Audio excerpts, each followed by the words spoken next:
है, क्या इसमें पढ़ाया जा रहा है? जिस देश में 3 लाख से ज्यादा मदरसे चल रहे हो, जिस देश में 2 लाख से ज्यादा मस्जिदें विद्यमान हो, उनमें तैयारी क्या हो रही है?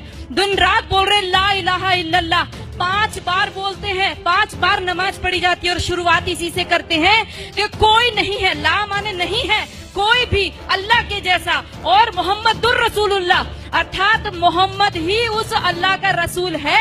इन 2 के अलावा और किसी को हम पूजेंगे नहीं, मानेंगे नहीं। अब ये बता दो, जिस व्यक्ति को 5 बार लगातार यही बताया जा रहा हो, दिन में 5 बार जब बताया जाता हो, तो उसकी मेंटलिटी क्या बनेगी? वो सीधे आपके ऊपर तलवार लेकर के खड़ा होगा। और ये केवल, ये तो अजान है, नमाज अलग होती है, ये अजान है। आओ आओ, अपनी नींद को छोड़ करके आओ, बैठो यहाँ। उसके बाद एक मौलवी बोलता है, एक मौलवी के इशारे पर सब झुकते हैं, खड़े होते हैं। उसके बाद वो वहाँ पर आयतों का पाठ होता है, और आयतें हम क्या समझते हैं, जैसे हम मंदिर में घंटा बजाए आते हैं, वैसे उनकी नमाजें चल रही हैं। बिल्कुल गलत सोच है। वो नमाज इसीलिए पढ़ रहा है कि हमारा विनाश करना है। अगर हमारा विनाश करने के लिए कोई व्यक्ति दिन में 5 बार तैयारी करता हो, और हर पड़ोसी तैयारी कर रहा हो 5 बार, और हमारी नींद न खुले, तो याद रखो कि हमने अपना रिमोट कंट्रोल उनके हाथों में दे दिया है। उनको प्रॉब्लम हमारी गाय से नहीं है, उनको प्रॉब्लम हमारी माताओं बहनों से भी नहीं है, उनको प्रॉब्लम है केवल हमारे अस्तित्व से। जब तक एक भी हिंदू बचा हुआ है, तब तक उनको प्रॉब्लम है। उनको तब तक लगातार जिहाद करने के लिए कहा गया है, और लगातार हमारी माताओं बहनों के साथ अत्याचार दुराचार करने के लिए कहा गया है। कोई पढ़ करके तो देखे उनके, वो रोजा किस लिए रखते हैं? कोई पढ़े रोजा किस लिए रखा जाता है? रोजा कोई नवरात्रों जैसा व्रत नहीं है, कोई नवरात्रों जैसा व्रत नहीं है। आज हम रोजे को नवरात्रे के साथ जोड़ रहे हैं।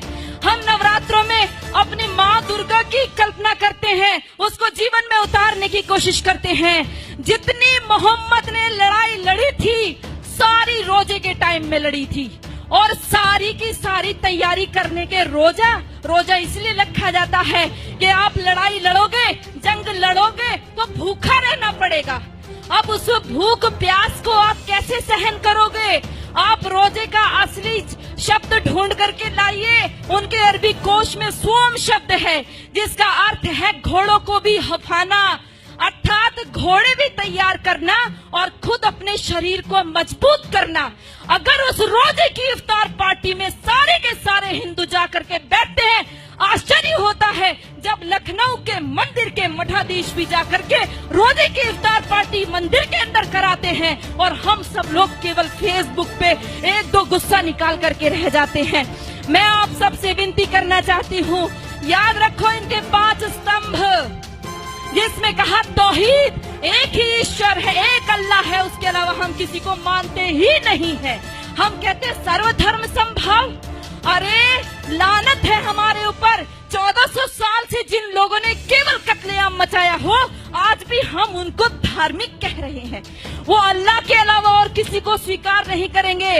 वो हर स्तर पर करेंगे, वो दाढ़ी रख करके भी करेंगे, वो पैंट शर्ट पहन के करेंगे, वो अरबी बोल करके करेंगे, वो हिंदी बोलेंगे, वो इंग्लिश बोलेंगे। लक्ष्य केवल एक उनका स्पष्ट है, वो है जब तक एक भी काफिर जिंदा है, अल्लाह का काम रुकेगा नहीं। और जो लोग कहते हैं, जिन्होंने बोला रघुपति राघव राजा राम, पतित पावन सीताराम, और अगली पंक्ति जोड़ दी ईश्वर अल्लाह तेरो नाम, लानत है हमारे ऊपर। हमने कभी पढ़ करके नहीं देखा अल्लाह कहते किसको है।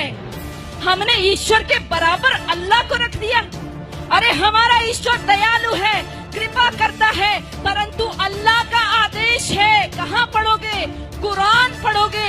अल्लाह का साफ आदेश है, जो मेरे को नहीं मानता, जो जिब्राइल मिकाइल को नहीं मानता, जो मोहम्मद को नहीं मानता, वो काफिर है, और काफिर वाजिबुल कत्ल है, वो कटने योग्य है। इतना ही नहीं, कहा जब रमजान का महीना खत्म हो जाए, इनको घात लगा करके मारो। पढ़ो सूरा तौबा, पढ़ो सूरा अल बकरा, सारी की सारी कुरान की सारी ये आयतें पढ़ करके देखो, आपको साफ स्पष्ट पता चल जाएगा। हम सोचते हैं कि उनकी हज यात्रा हमारी अमरनाथ यात्रा जैसी है। अरे पढ़ो भाइयों, यदि उनकी हज यात्रा हमारी अमरनाथ जैसी होती तो वहां पर सब लोग जा सकते थे, केवल मुसलमान ही क्यों जाते हैं? आज उनके ऊपर वो वहां से हमारे भाई पैसा भेजते हैं और वहां से वो अपनी सभ्यता को भेजते हैं। उनको कोई एम्बेसी में राजदूत भेजने की आवश्यकता नहीं है कि भारत में आप हमारे अरबी कल्चर का प्रचार कीजिए।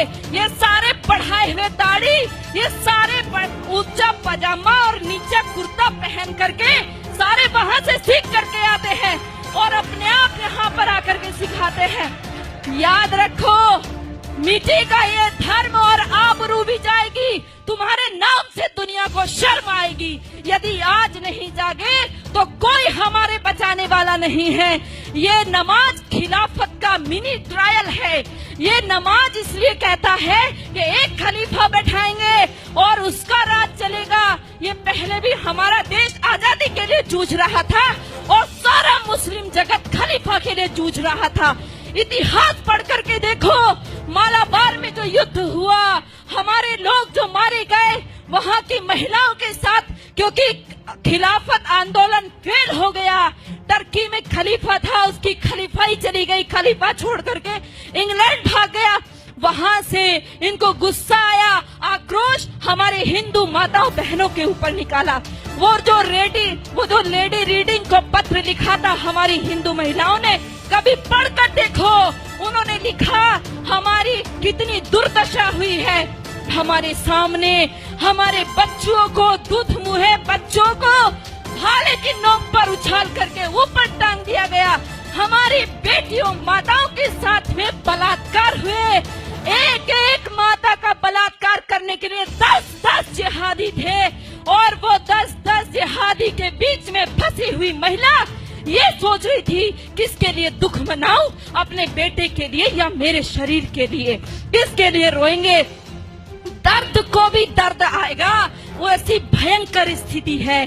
और ये केवल एक आकस्मिक घटनाएं नहीं है, ये सब ऊपर से सिखाया हुआ है। भाइयों, आप सब लोग जो फेसबुक पे इसको रिकॉर्ड कर रहे हैं या अपने मोबाइल में रिकॉर्ड कर रहे हैं, ये मोबाइल में रिकॉर्ड करने की चीज नहीं है, दिल में रिकॉर्ड कीजिए। इसको अपनी बहनों को, माताओं, बेटियों, बच्चों को बताइए। नीति कृष्ण कहता है, नीति का अवलंब ले पहचान शत्रु प्रहार को। कृष्ण का आदेश सुन गुंजा दे गांडीव की डंकार को। ऐ पार्थ चादर तान कर सोता रहेगा कब तलक, तू उठ जरा निज शौर्य का परिचय करा संसार को। आज कुछ बात करना चाहती हूँ। मैंने उनके दिल जो दुखाए हैं, मैं आज उनसे माफी मांगना चाहती हूँ। तहे दिल से माफी मांगूंगी। मतलब कि मैं कभी भी कोई दोगला काम नहीं करती। जो काम करती हूँ मैं मेरी सच्ची आत्मा से, मेरे दिल से करती हूँ। और ये वीडियो शायद रहे ना रहे, खैर कोई बात नहीं, लेकिन कोई भी मुसलमान भाई बहन कोई इसमें सुन रहे हैं तो आप अपने अपने ग्रुपों में शेयर कीजिए, इनवाइट कीजिए और अपने अपने तमाम लोगों को जोड़िए। खास करके मैं मेरे गुजरात के मुसलमानों को मैं ज्यादा जुड़ने के लिए बोल रही हूँ।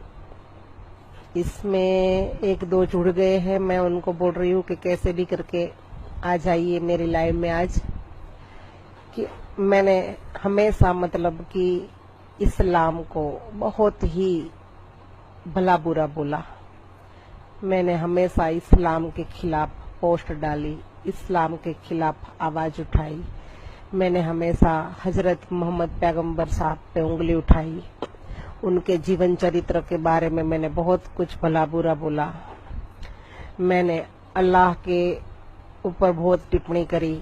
मैंने मतलब कि उनके कुरान पे सवाल उठाए, उनकी कुरान की कुछ बातों पे सवाल उठाए।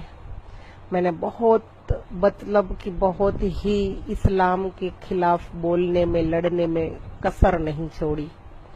लेकिन आज मैं मेरी आत्मा से, सच्चे दिल से, तहे दिल से मैं मुस्लिम भाइयों से मतलब माफी मांग रही हूँ कि मैंने जो आपके दिल दुखाए थे, मैंने आपको चोट दी आपके धर्म के बारे में, तो मुझे अपनी छोटी बहन समझ के, बड़ी बहन समझ के, एक माँ के रूप में, एक दोस्त के रूप में माफ कर देना, क्योंकि इंसान से ही गलती होती है। मैं भगवान तो नहीं हूँ और मेरा ब्रेन बिल्कुल कुछ वॉश करने में कितने लोगों ने बहुत रोल निभाए थे। उस टाइम मैं मेरे घर में बहुत अच्छे तरीके से रहती थी, मेरा हिंदू मुस्लिम का कोई मैटर नहीं था। मैं तो तिरंगा लेके कश्मीर गई थी, कश्मीर लाल चौक पे मैंने मेरे तिरंगे को लहराया। उस वीडियो में कुछ दोगले लोगों ने मतलब कि बहुत